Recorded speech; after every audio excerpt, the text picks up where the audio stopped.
So speaking of amenities, that's really the thing that sells here. What's going on, everybody? It's DanishRLT here. This is our newest property that we picked up. So this is mine and my wife's cottage in Crystal Beach.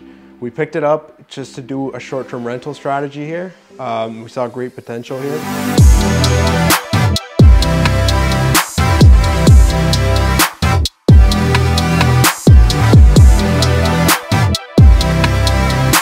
Picked this up in October. Market wasn't as crazy as it is right now. Right now we're in February, so it was a pretty good buy. So we got basically a 1,500 square foot house here. It's all one floor.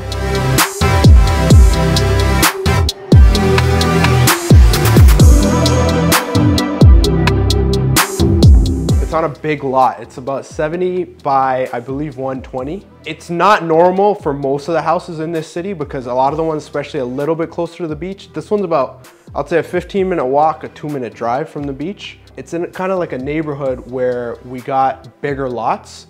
But the idea with this, the vision I saw kind of was you get the best of both worlds. You're near the beach, but you got a nice big lot, big house with enough space for like 8 to 10 people to kind of get away from the craziness of the beach, hang out. We'll show you guys some more stuff. Like the house has a heated pool. It has a back bunkie as well, so there's tons of space, tons of amenities. I'll kind of go over this space, so the main structure. So we got 4 bedrooms. So we got 2 bedrooms in here. This is the living area. So everything's kind of laid out. It's the living room's in the center. We got rooms on the side of the house, and the kitchen's kind of in the back corner of the house. There's also 2 bathrooms. So we got 1 bedroom right here when you walk in. It's not that big, but you know, this is pretty good. You could probably fit like a king bed actually in here, no problem. This one's a little bit bigger. Might throw 2 beds in here. I'm not 100% sure. Like, I don't like to overcrowd places at the same time. I like to give people their space. We got a bathroom right here. It's a full bath. Just as a general, I guess, living room area. I got a nice fireplace. This is actual stone, so fireplace works. so it's a nice little touch there. But yeah, I'll go over the rest of the area. So there's actually 4 bedrooms altogether.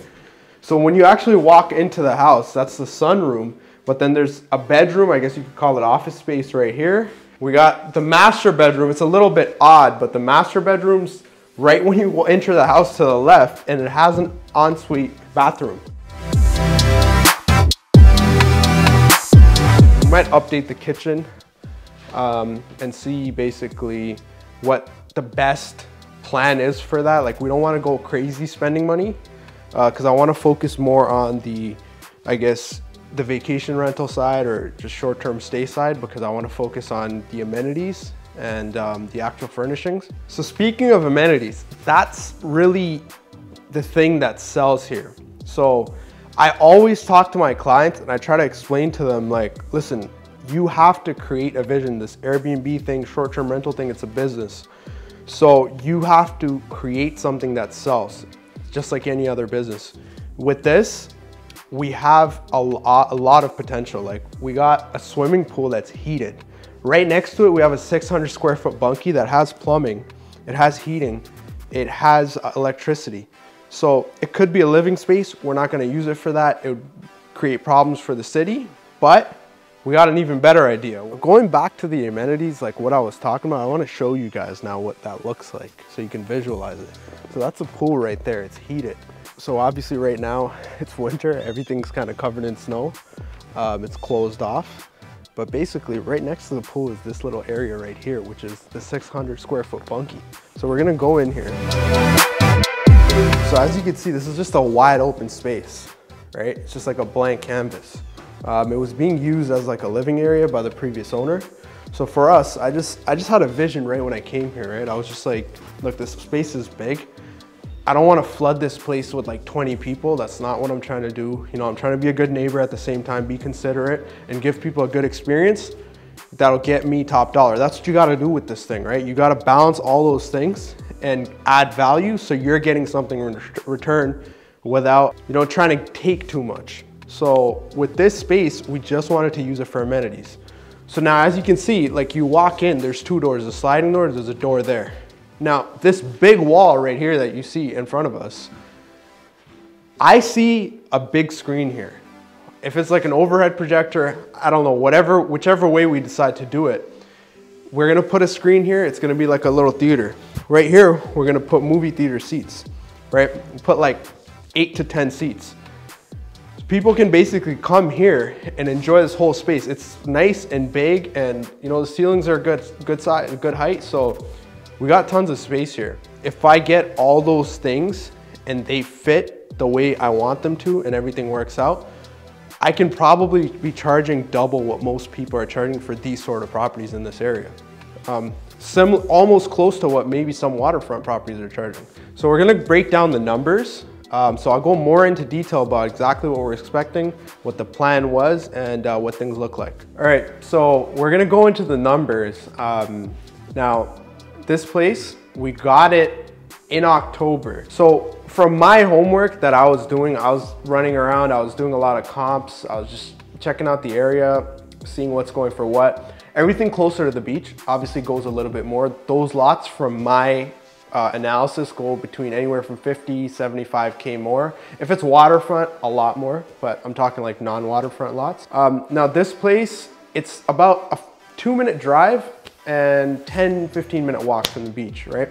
The thing with this place is the lot is so big, the structure is so big. That in itself, if it's sold the right way, like I was mentioning with how you basically pitch the product, like the amenities you're providing, I just saw a gold mine, right? Because there's 2 structures, there's a swimming pool. Regular houses around the area that were turnkey, that were 3-bed, about 1,000 to 15, we're going for 6, like turnkey houses, right? Maybe some more, some a little bit less. Stuff that needed work in the 5s at that time.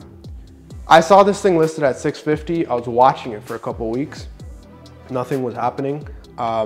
I just kept seeing the vision with it. I'm like, why is no one touching this? So I'm like, you know what? Market's slow. Even in October, in most of the markets, no one was getting basically houses with inspection conditions or financing conditions. So I'm like, you know what? I'll get this place. Worst case scenario, I'm gonna get an inspection done. I got a full inspection done. Nothing really came back. It was just minor stuff, like, you know, like maybe this part of the roof, the flashing, it needs to be just fixed up a little bit. The pool, there's like, it might need a new liner, it may not. So I said, cool, fine. This place was listed at 650.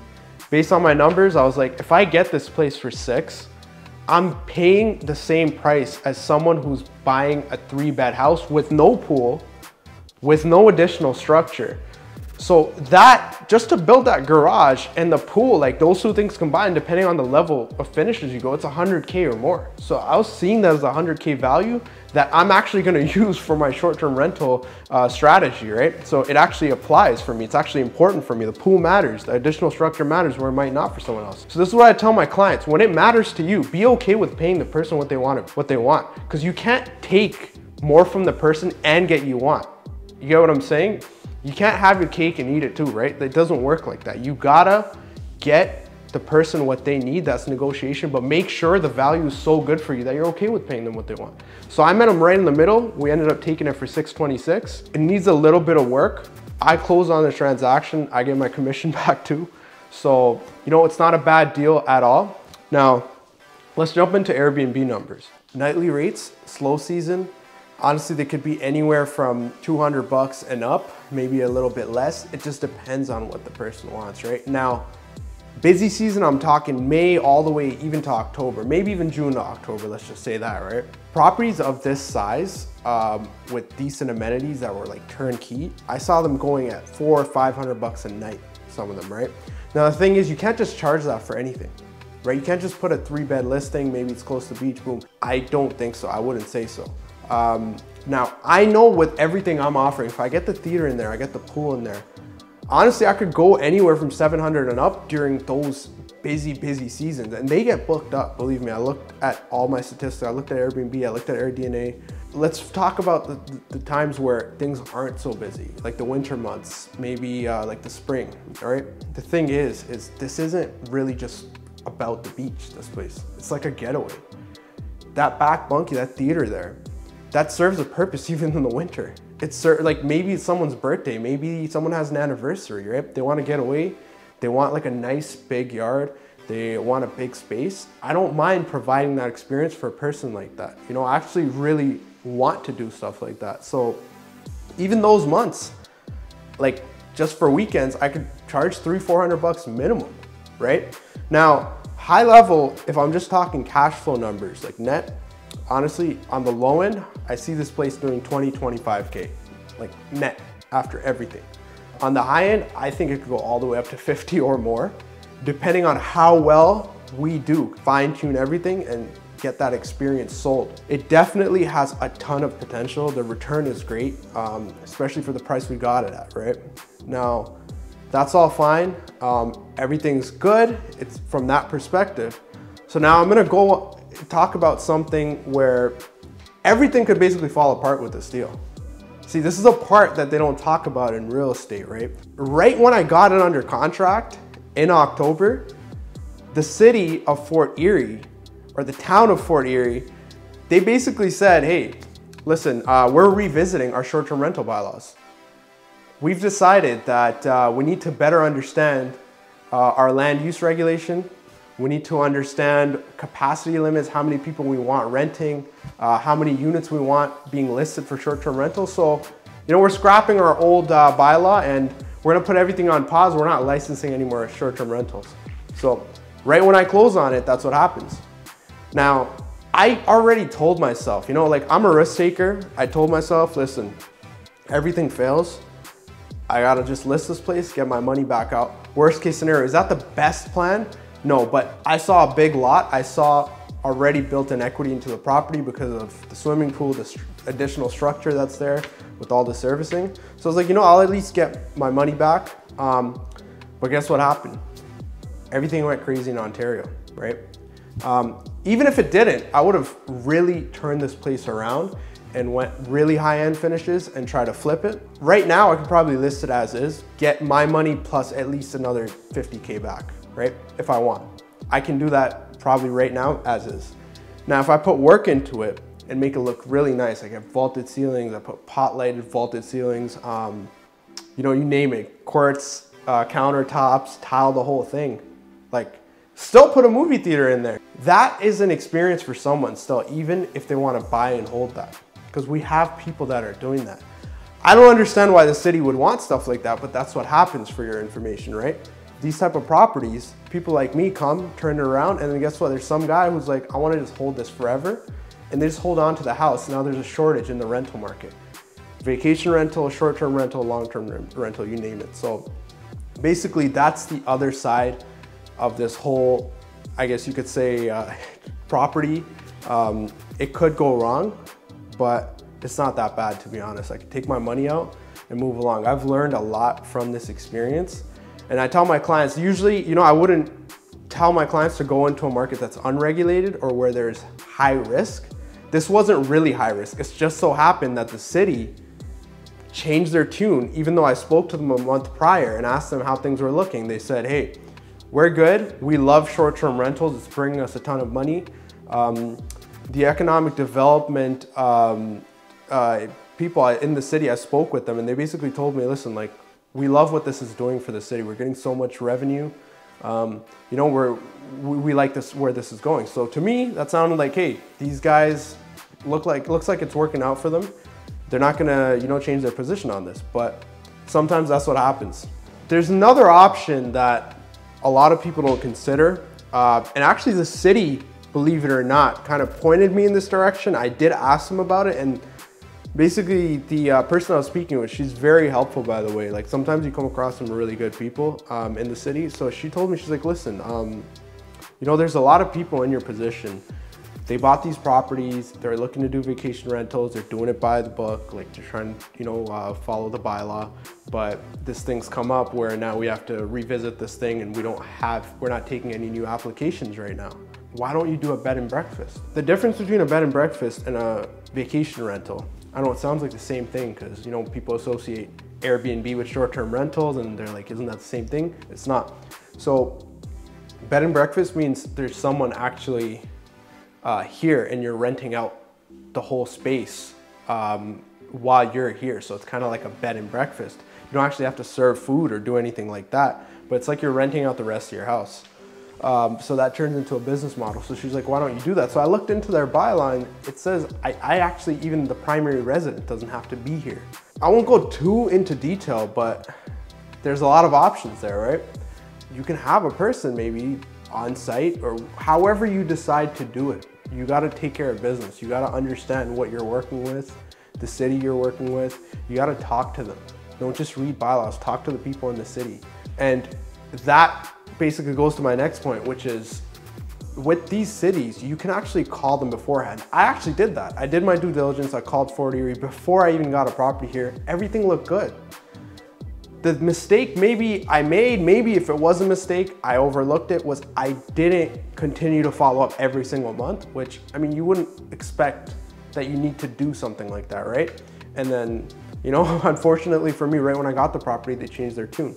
So basically you wanna kind of just stay on top of things, do your research, see if any changes are upcoming. I mean, down the line, to be honest with you, from what I heard and what I'm seeing in other cities, they are gonna have to become more flexible. The thing is, it's just a delay within the city's own, I guess, departments. They gotta figure out some legal stuff with regulating the short-term rentals that they haven't figured out. They need professional opinions, then it's causing them mass delays. So once that's settled, they're gonna reopen new applications. You'll get it, right? You know what I mean? Like, that's kind of what I'm seeing happening based on my conversations with the city. So it's not the end of the world, but keep that stuff in mind. And even if you're looking at properties, maybe in areas that aren't completely regulated, have some insight, look into it, talk to professionals, right? Talk to an agent that specializes in this specific niche. Talk to the city. Talk to someone else maybe who's doing AirBNB, see how their experience is. A lot of people are doing it without licenses. Some cities aren't regulated, but you always wanna know what options you have, right? If everything else falls apart. I could turn this into a long-term rental too, by the way, right? There's a back bunkie, there's this big structure here. At the cost which I picked this property up at, like, and the rental rates right now, even in this area, I'll still be okay. Like, I'll at least break even. So just do your due diligence, right? Nothing's perfect. Even if you're getting licensed, even if you're getting a multifamily, even if you're doing long-term rentals, there's challenges. You gotta address them. The bigger the challenges and the more you're able to overcome that big challenge, the more profitability you basically have, because you're addressing maybe something that someone else may not be willing to do, something that basically limits someone else, right? And that's where you win. So just keep that in mind and deal with professionals. If you're looking at these areas, Hamilton, Niagara region, honestly, I study these areas, I know what's going on.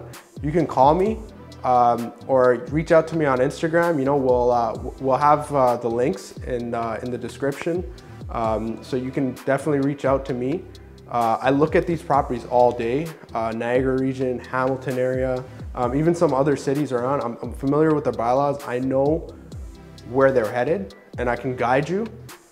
There's a lot of opportunities, believe me. Even in the crazy market that we do have, there's actually more profitability to be had in the short-term rental space right now due to the massive, I guess, appreciation in small multifamily units, especially like 2 to 4 units. So you can actually make more net cash flow in these areas, even with the new pickup prices. You just gotta have that idea, right? Like the movie theater thing. I'm sure there's a lot of people, there's a lot of you out there that are creative. You can come up with something someone else hasn't thought of. Don't just do it because, you know, like someone else is doing it. If you enjoy it, or even if you want to kind of just get the money part from it, right? Like get the profitability, where you're looking for a manager or you need someone to guide you and just manage the property, you know, like for sure, reach out to me. I'm definitely open to doing that within certain areas. And then there's other companies as well that do this. So you have a lot of options, right? Don't lose hope. There's still profitability, there's still potential.